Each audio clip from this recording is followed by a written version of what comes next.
His Divine Grace, A.C. Bhaktivedanta Swami Srila Prabhupada Ki. Iskcon Standaracharya Srila Prabhupada Ki. Jai.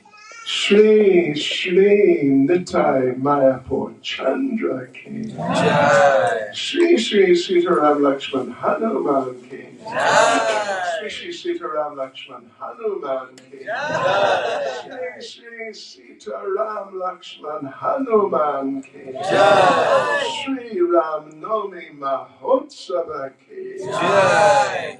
Go Premanande. All glories to the assembled devotee. All glories to the assembled devotee. All glories to the assembled devotees. All glories to Sri Guru and Sri Gauranga. All glories to Srila Prabhupada. Hare Krishna devotees. Hare Krishna. Hare Krishna. Hare Rama. Hare Rama. Shri Sita Ram Lakshman Hanuman Ki. Devotees, welcome to our program for Sri Ram Navami.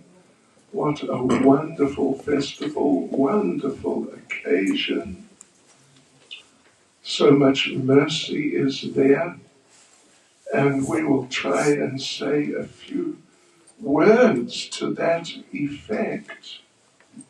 We started this morning, actually, where we read through Srimad Bhagavatam, Canto 9, Chapter 10, the first some number of verses which are explaining about Lord Ram's early days, you could say, up until the time of Mother Sita's kidnapping or apparent kidnapping. So we will carry on from that point, and first of all we'll describe the attack of Lord Ram, Hanuman, Sugriva and company on Lanka, Sri Lanka. We don't have any electricity. Please repeat after me. Om Namo Bhagavate Vasudevaya. Om Namo Bhagavate Vasudevaya. Om Namo Bhagavate Vasudevaya. Om Namo Bhagavate Vasudevaya.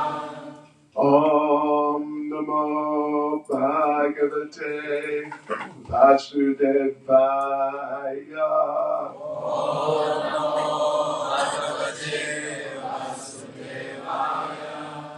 So, devotees, let us continue reading Srimad Bhagavatam. Let's see. Okay.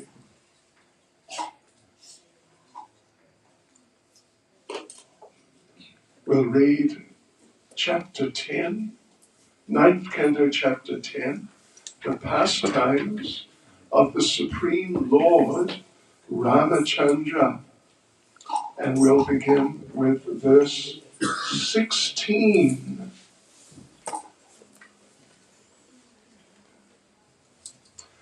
Badvo dadho raghupatir vividhadri kutai se tum kapindra karakampita buru hangai sugriva nila hanumat pramukaya anikaya lankam vibhishana drisha vishad agradagdham, which means Shukadev Goswami said, after constructing a bridge over the ocean by throwing into the water the peaks of mountains whose trees and other vegetation have been shaken by the hands of great monkeys, Lord Ramachandra went to Lanka to release Sita Devi from the clutches of Ravana with the direction and help of Vibhishana, Ravana's brother. The Lord, along with the monkey soldiers, headed by Sugriva, Nila, and Hanuman, entered Ravana's kingdom, Lanka, which had previously been burned by Hanuman. Let us say a couple of words at this point. Let me just check out electricity supply. We don't have electricity. We'll have to do electricity prayers. Otherwise we'll conk out in the middle of everything. Yes, right, okay. So, just one point we can very briefly make about this whole pastime of throwing into the water the peaks of mountains, whose trees and other vegetation had been shaken by the hands of the great monkeys. So, yeah, then Lord Ram went to Lanka, and then, well, everything just carried on from there. So, one interesting point, and it's an interesting little story which I imagine many of you are familiar with.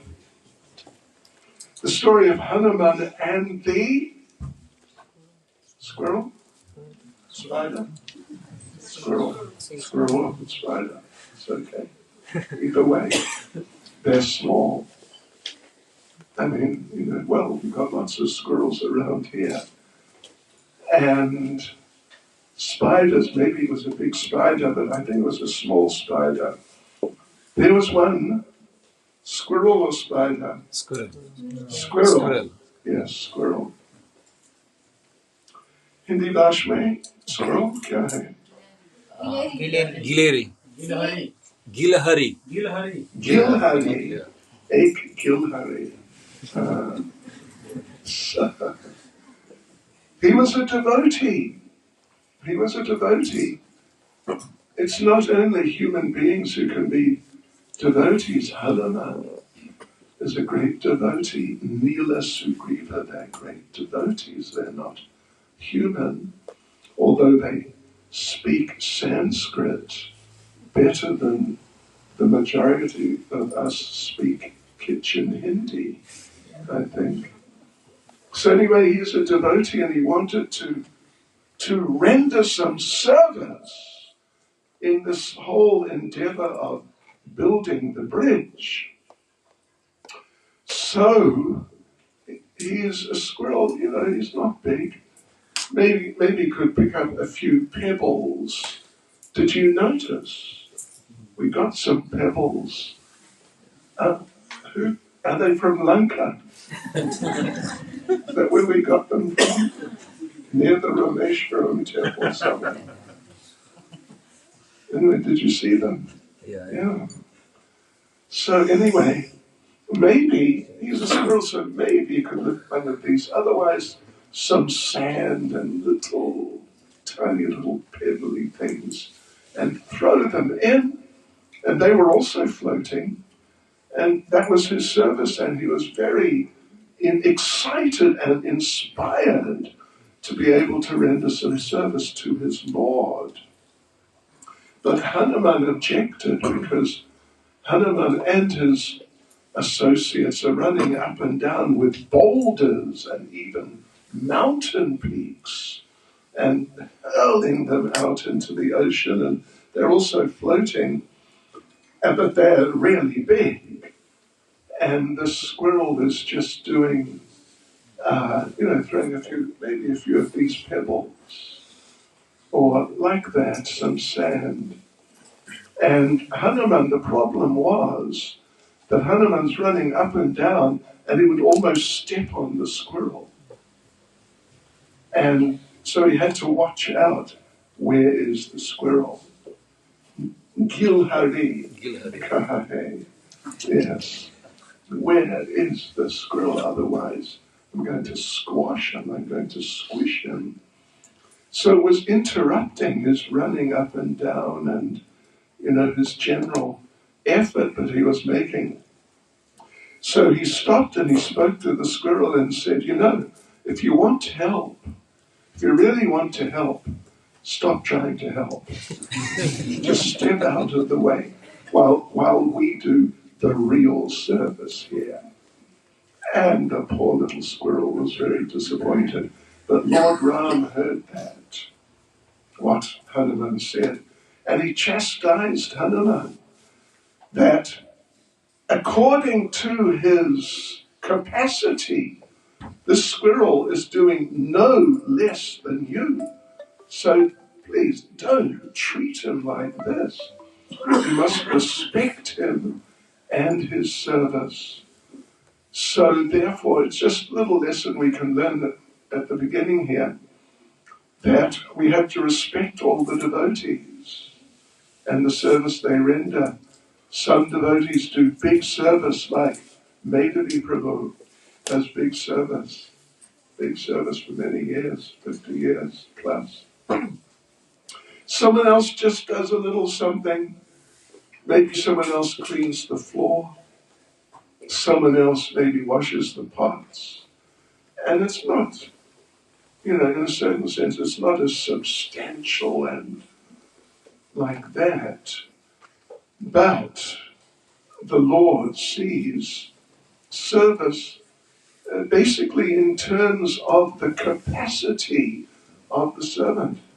And if someone is giving 100% of their capabilities in a small way, and someone else is giving 100% of their capabilities in a big type of way, they should be equally respected. And particularly, we should not get proud if we happen somehow or other to be given some more apparently significant service. So let's carry on. Bear that in mind, it's very important. I'll just read the translations here. After entering Lanka, the monkey soldiers led by chiefs like Sugriva, Nila, and Hanuman occupied all the sporting houses, granaries, treasuries, palace doorways, city gates, assembly houses, palace frontages, and even the resting houses of the pigeons. When the city's crossroads, platforms, flags, and golden water pots on its domes were all destroyed, the entire city of Lanka appeared like a river disturbed by a herd of elephants. The language is so beautiful. Right, so when Ravana, the master of the Rakshasas, you know what a Rakshasa is? Yes, cannibal, eater of human beings. When Sita was apparently kidnapped and taken back to Lanka, and Ravana was trying to sort of coerce her into marrying him.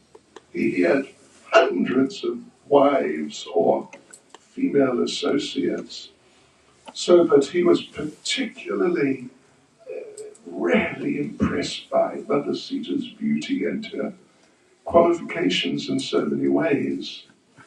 So he's trying to get her to agree, but she wouldn't agree at all. So he told her, I give you 1 month. If you don't agree after 1 month, I will eat you for breakfast. And he was not joking. He was completely serious. So this is, as human beings go, it's one thing for people to eat meat, just, in general. But cannibals, that's another level down the scale, way down the scale. So, and he was the master of the Rakshasas. So when he saw the disturbances created by the monkey soldiers, he called for Nikumba Kumba Dum Raksha Dura Mukha, Surantaka, Narantaka, and other Rakshasas, and also his son Indrajit. Thereafter he called for Prahasta Atikaya Vikampana And finally, Kumbhakarna. We won't get into it too much, but Kumbhakarna was massive, gigantic Rakshasa monster. A monster, yeah. When he ran onto the battlefield with his hands, he was just grabbing handfuls, because he's like a giant, handfuls of monkeys and his own soldiers, and just eating them on the way out, snacking on the way out to the battle, without discriminating who it is. Sorry about that. Then he induced all his followers, this is Ravana, to fight against the enemies. This name Ravana can be translated in different ways, but one way, probably the most appropriate, is one who makes others cry. Yeah. He was just so abusive and like universally abusive. Lord Ramachandra, surrounded by Lakshmana and monkey soldiers like Sugriva, Hanuman, Gandamada, Nila, Angada, Jambavan, and Panasa, attack the soldiers of the Rakshasas, who were fully equipped with various invincible weapons like swords, lances, bows, prasas, rishtis, shakti, arrows, khadgas, and tomarans. So, yes. But Angada and the other commanders of the soldiers of Ramachandra faced the elephants, infantry, horses, and chariots of the enemy and hurled against them big trees, mountain peaks, clubs and arrows. They were not so well equipped in terms of weaponry. But, a big tree, a mountain peak, if you got one of those on your head, you'd be in serious trouble, wouldn't you? But otherwise, they didn't have the, sort of up-to-date weaponry that the soldiers of Ravana had. Thus, the soldiers of Lord Ramachandra killed Ravana's soldiers, who had lost all good fortune because, listen to this, because Ravana had been condemned by the anger of Mother Sita. This is very interesting and very important, that Ravana, of course, was condemned by the anger of Mother Sita, but not just Ravana. His, dependent soldiers who were under his direction and, he's maintaining them, they were also condemned by her anger, not against them, but against Ravana. It's a very important point. Women are known as the fair sex. And, of course, traditionally in Krishna consciousness, we have this idea of that men should protect ladies like this. And particularly the husband should protect his wife. Well, this is just, one of the great cornerstones of Krishna conscious sort of social considerations, you could say. But Mother Sita, she was extremely pious and extremely chaste and dedicated to Lord Ram. And when Lord Ram was exiled, exiled or told he was being exiled, Lord Ram then went to Mother Sita and told her, I've been exiled for 14 years or so. So anyway, you'll have to stay here, and I'll see you after all those years. But Mother Sita, she said, when are we going? She didn't say, when are you going? She said, when are we going? And actually Lord Ram tried to convince her not to go, but she would have nothing of that at all. And among numerous other things, she said to Lord Ram, what sin have I committed that I cannot go with my husband? What have I done to deserve to be restricted like that? And she said that I have never I have never thought about another man as do women of lower classes. So, Mother Sita was extremely powerful, but her power was not in like being skilled with weapons or just being physically powerful. You know, I'm sure you've seen photos here and there of these ladies who do bodybuilding. And I think any one of them with one hand could probably kill any of the men here. But we're not talking about that sort of power. We're talking about a different type of power. And that power, at least here in this, the idea of the power is that when someone is that, when a lady is that pious and that chaste, and someone offends them, as Ravana drastically offended Mother Sita, the karma they get, the bad karma they get for offending a lady like her. I mean, of course, there aren't any ladies sort of so much exactly like her, but any pious and chaste lady, the bad karma is extremely severe.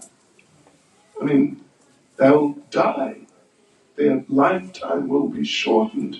And not just them, but here it's pointed out, the soldiers of Ravana, those who were attached to Ravana, working for him, dependent on him, being maintained by him in his team, they were also condemned. And they were killed effectively by Mother Sita, but she didn't raise a finger. Thereafter, when Ravana, the king of the Rakshasas, observed that his soldiers had been lost, he was extremely angry. Thus he mounted his airplane, which was decorated with flowers, and proceeded toward Lord Ramachandra, who sat on the effulgent chariot brought by Matali, the chariot driver of Indra. Then Ravana struck Lord Ramachandra with sharp arrows. The tension is building up, devotees. Now listen to this. This is a good one. This is a really good one. Lord Ramachandra said to Ravana, you are the most abominable of the man-eaters. It's one thing to be a man-eater. I mean, you're almost off the scale completely. It's just too bad. But to be the most abominable of the man-eaters, my God, it's pretty much inconceivable how bad the position of Ravana was. You are the most abominable of the man-eaters. Indeed, you are like their stool. Hare Krishna. Hare Rama. Hare Rama. You resemble a dog For as a dog steals eatables from the kitchen in the absence of the householder, in my absence you kidnap my wife, Sita Devi. Therefore, as Yamaraj punishes sinful men, I shall also punish you. You are most abominable, sinful, and shameless. Today, therefore, I, whose attempt never fails, shall punish you. It's just a very abbreviated description of the battle and now this confrontation, but everything's there in essence. So here we go, devotees. Are you ready? You're sitting down. That's good. You're all sitting down. Fasten your seatbelts. Because now, wow, it's really going to become dramatic. After thus rebuking Ravana, Lord Ramachandra fixed an arrow to his bow, aimed at Ravana, and released the arrow, which pierced Ravana's heart like a thunderbolt. Upon seeing this, Ravana's followers raised a tumultuous sound, crying, "Alas, alas, what has happened?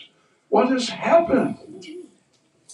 As Ravana, vomiting blood from his 10 mouths, fell from his airplane, just as a pious man falls to earth from the heavenly planets when the results of his pious activities are exhausted. So there you go, devotees and friends. That's the end of Ravana. But let's continue on. Thereafter, all the women whose husbands had fallen in the battle, headed by Mandodari, the wife or main wife of Ravana, came out of Lanka. Continuously crying, they approached the dead bodies of Ravana and the other Rakshasas, striking their breasts in affliction because their husbands had been killed by the arrows of Lakshman. The women embraced their respective husbands and cried piteously in voices appealing to everyone. And now this is Mandodari speaking, addressing the dead body of Ravana. "O my Lord, O Master, you epitomize trouble for others, and therefore you were called Ravana. But now that you are defeated, we also are defeated. For without you, the state of Lanka has been conquered by the enemy. To whom will it go for shelter?"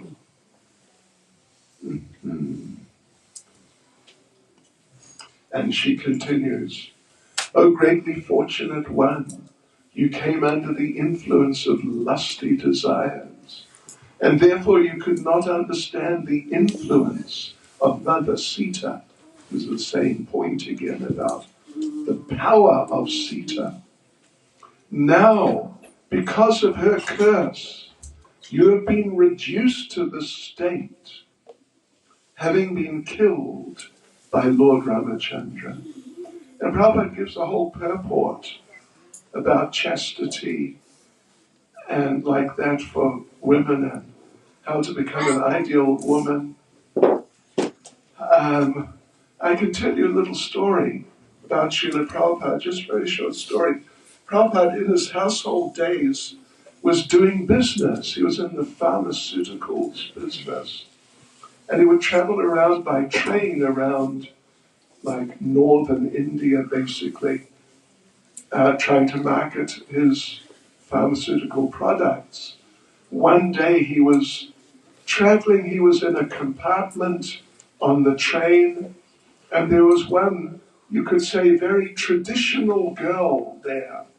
Very traditional. Married girl, young married woman.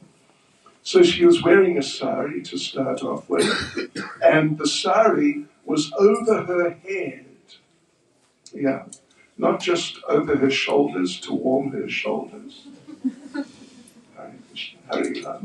but right over her head, so, you couldn't see her face very clearly.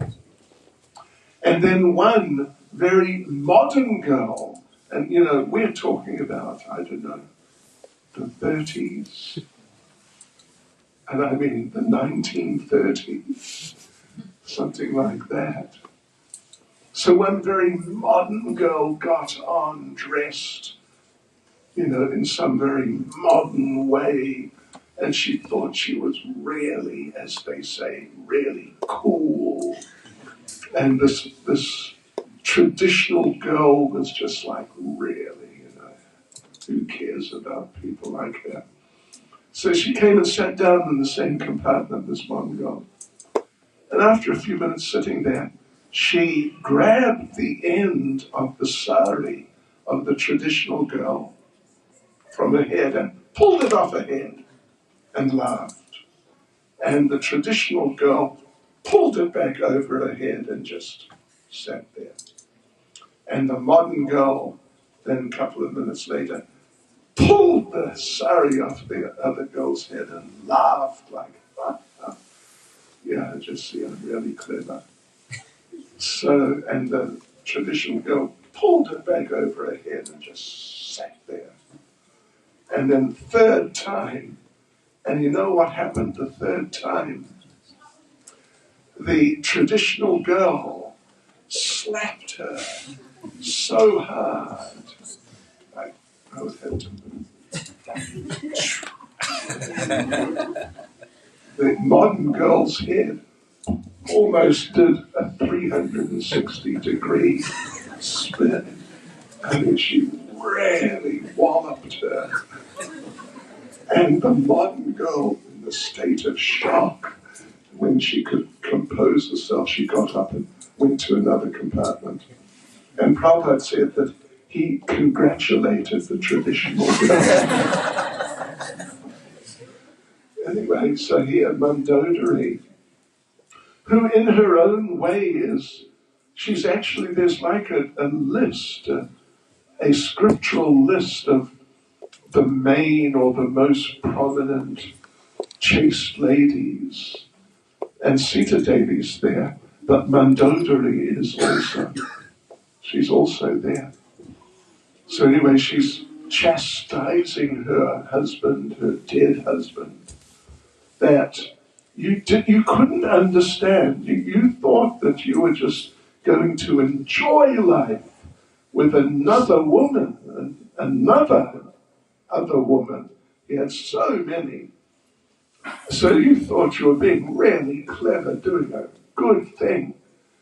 But you just didn't understand that because Sita is of the type of character and quality that she is, you were just condemning yourself to death. Very, very, very soon you're going to die. Which is what has happened, yes, because of her curse. Yeah. So Prabhupada says, let me just read this. Not only was Mother, this is part of Prabhupada's purport, not only was Mother Sita powerful, but any woman who follows in the footsteps of Mother Sita can also become similarly powerful.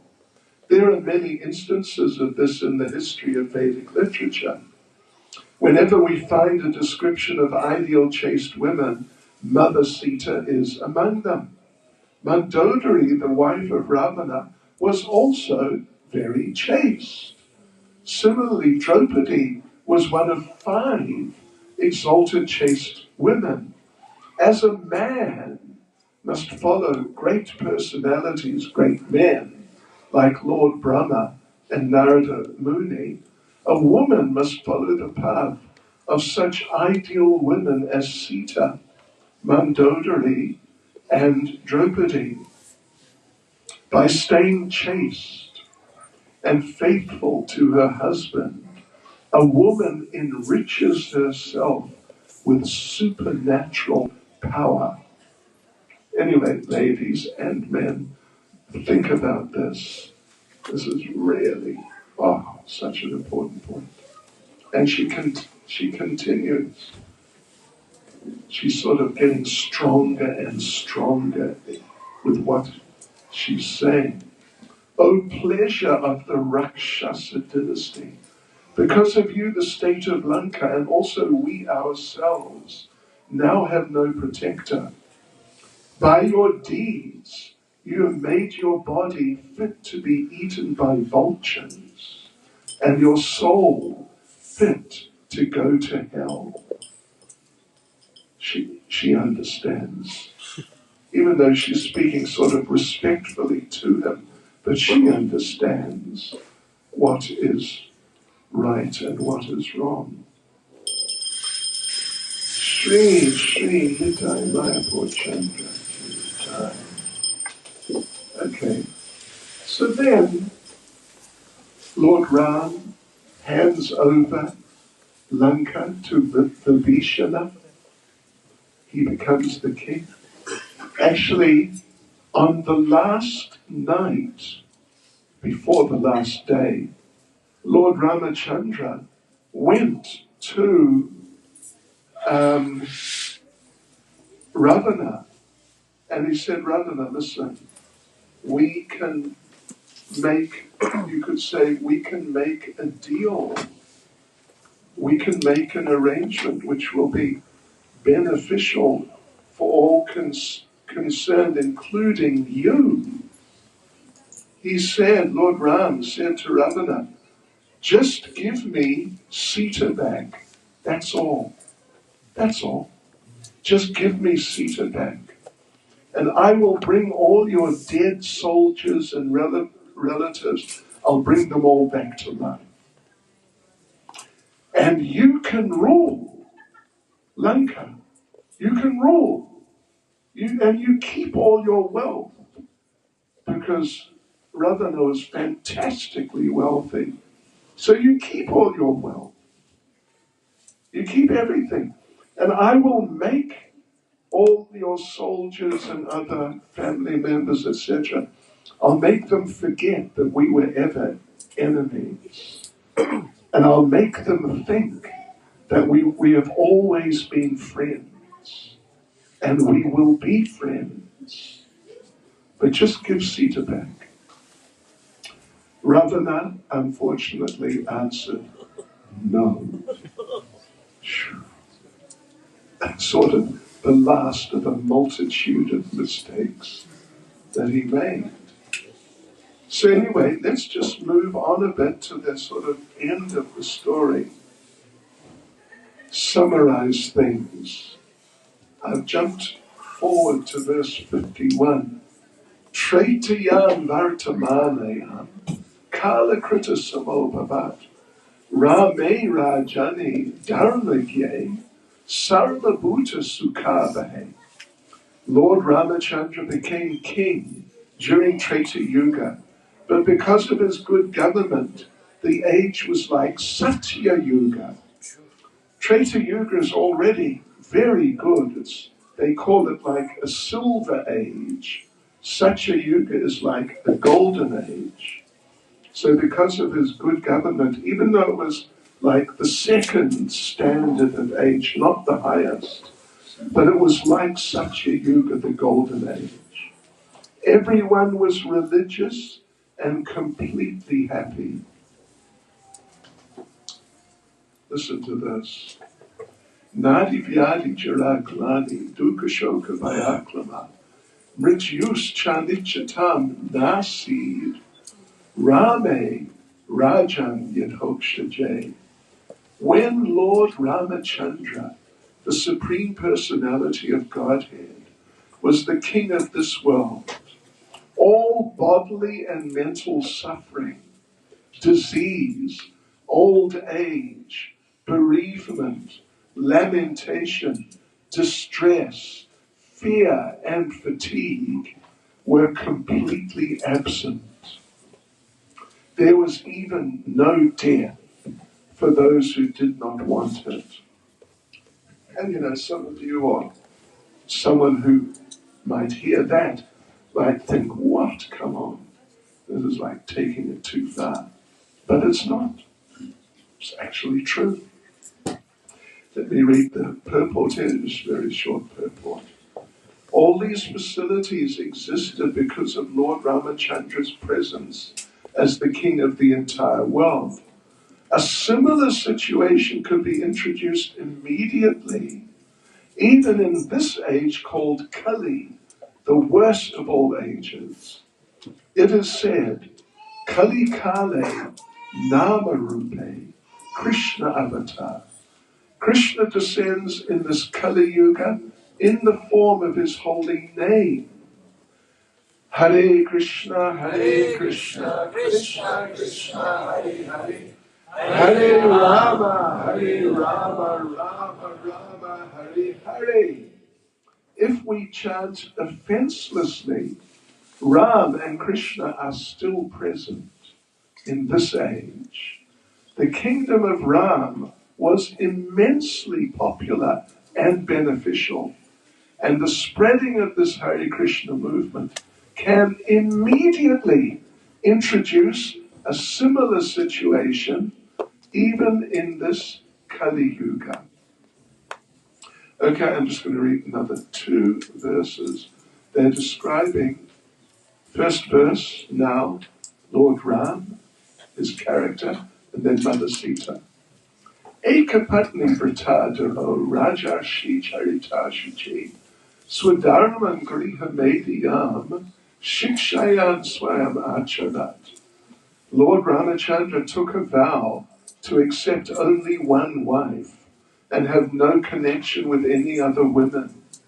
He was a saintly king, and everything in his character was good, untinged by qualities like anger.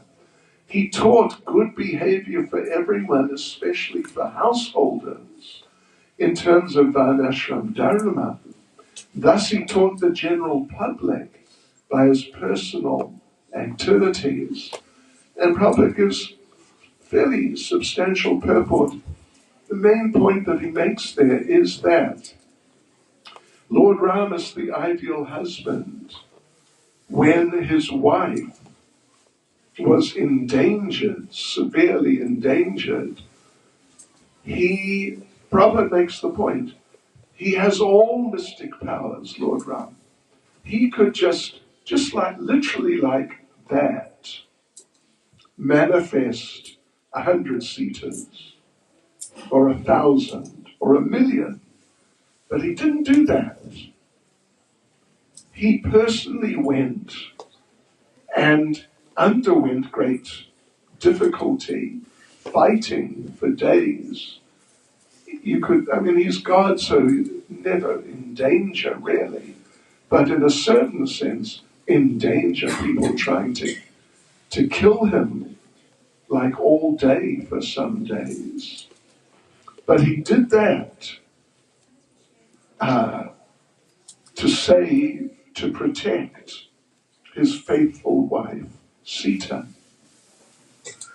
He could have done what the current day leaders would do, is tell the young boys, many of them just out of school, some of them like teenagers still, who have joined the army, okay, you go and save Sita, and when you've saved her, report back to me here, in the capital, in my very comfortable quarters. But he didn't. He went himself and saved her. Great difficulty, great danger, all simply to rescue Sita, because he was not interested in taking over Lanka, like to increase his empire or something like that. He just wanted to rescue Sita. So that was the character, that is the character of Lord Ram.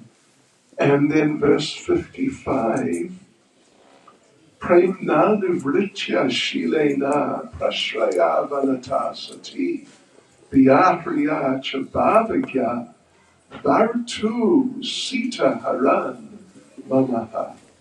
Mother Sita was very submissive, faithful, shy, and chaste, always understanding the attitude of her husband.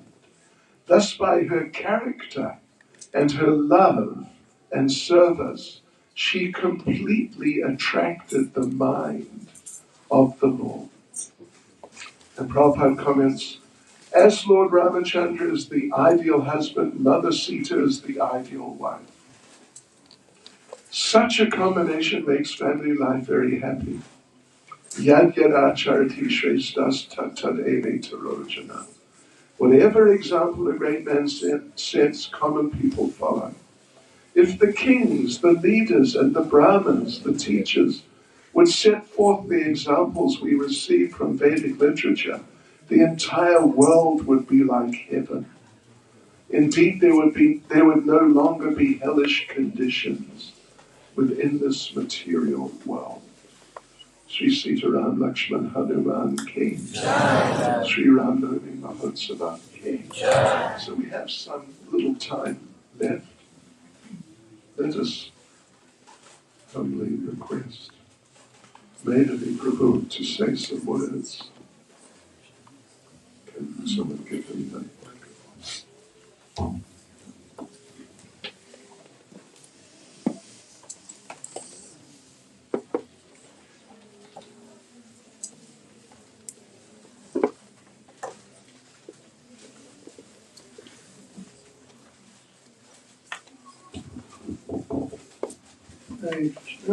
Hare Krishna. Began tremendous Niranjana Swagaya Chakshurvanitamena Tasmai Shri Gurve Namaha Shri Chaitanya Manovistam Sthapitam Yena Bhutale Swayam Rupa Vidamayam Dadati Swampadantikam Vandeham Shri Guru Shri Yuta Paragamanam Shri Guru Vaishnavam Scha Shirupam Saгаjatam Sagana Bhagavatam Sachiram Savetam Sagadutam Pridana Saitam Krishna Chaitanya Devam Shri Radha Krishna Padam Sagana Valita Shishakam Cha Hey Krishna Karuna Sindhu Dinabando Jagapate Gopesha Gopika Kanta Radha Kanta Namostate Tapta Kanchana Gourangi Radhe Vrindavaneshwari Vrishabhanu Suntadevi Pranamami Priye Vanchakalpati Vischa Kripa Sindhu Vyevacha Patitanam Pavanebhyo Vaishnavebhyo Namo Jai Shri Krishna Chaitanya Prabhu Nityananda Shri Advaita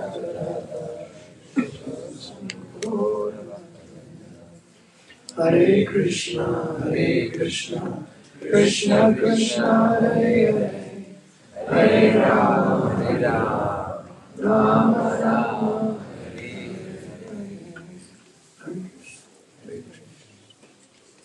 So we're reading a little bit yesterday evening on the early part of the Ramayana, and it was an interesting section we stopped at, so we'll just read a few more lines. This was talking about the appearance of Lord Brahmachandra, Lord Lakshman, Lord Bharat, and Lord Shutrugna, who were the Chaturvyuha. But along with the Lord, other personalities appeared in order to serve the Lord as his associates and his warriors, practically speaking. So this is here. Meanwhile, Lord Brahma gave the following orders to the demigods. Lord Vishnu will soon appear in human society, and so all of you should beget partial manifestations of yourselves to assist him. I want you to create a race of divine monkeys by uniting with the apsaras, female monkeys, yakshas, nagas, vyadaras, and kinnaras. These offspring must be capable of assuming any form at will, and they must possess other mystic powers as well. In addition, they must be very intelligent and must be highly skilled in the use of weapons. They must have strength equal to yourselves, and they must possess ethereal bodies. After receiving this order, Indra begot Vali, Surya begot Sugriva, Brihaspati begot Putara, Kuvera begot Gangamadana, Vishwakarma begot Nala, and Agni begot Nila. The Ashwini Kumars begot Mainda and Tvajita. Varuna begot Shushena, and Vayu begot Hanuman. Besides these principal monkeys, many thousands were born to assist Lord Vishnu in his mission. All of them were gigantic like mountains, and they were exceedingly eager to fight with Ravana. Like the demigods who begot them, these monkeys, who were born just after conception, and were so powerful that they could agitate the ocean with their impetuous energy. There were actually three classes of beings created by the demigods. Formerly Jambavan, the king of bears, had emanated from Lord Brahma's mouth as he was yawning. These bears were one class, and the other two classes were monkeys, one of which had long tails like those of cows. There were more than 10 million of these bears and monkeys, and so the earth became overrun with them as they wandered through the forest, eating wild fruit and various kinds of roots. Meanwhile, after completion of the Prustrasti sacrifice, the demigods who had personally come to accept the offerings, the assisting priests, Rishya, Shringa, and Shanta, as well as all the invited guests, returned to their respective residences. So this particular section, it describes how so many personalities expanded from the demigods, just like in the case of Lord Krishna's appearance. Some of the demigods expanded in order to assist the Lord. So this is what happens whenever Krishna comes. The demigods and others take advantage of the opportunity. They take advantage of the direction of the Lord in order to come and to participate in his pastimes. So that is actually what is happening at present in the pastimes of Lord Chaitanya. Lord Chaitanya has come very recently. When you consider 432,000 years, 5,000 years is like yesterday, even less than yesterday. So we have appeared, manifested, just after the appearance of Lord Chaitanya.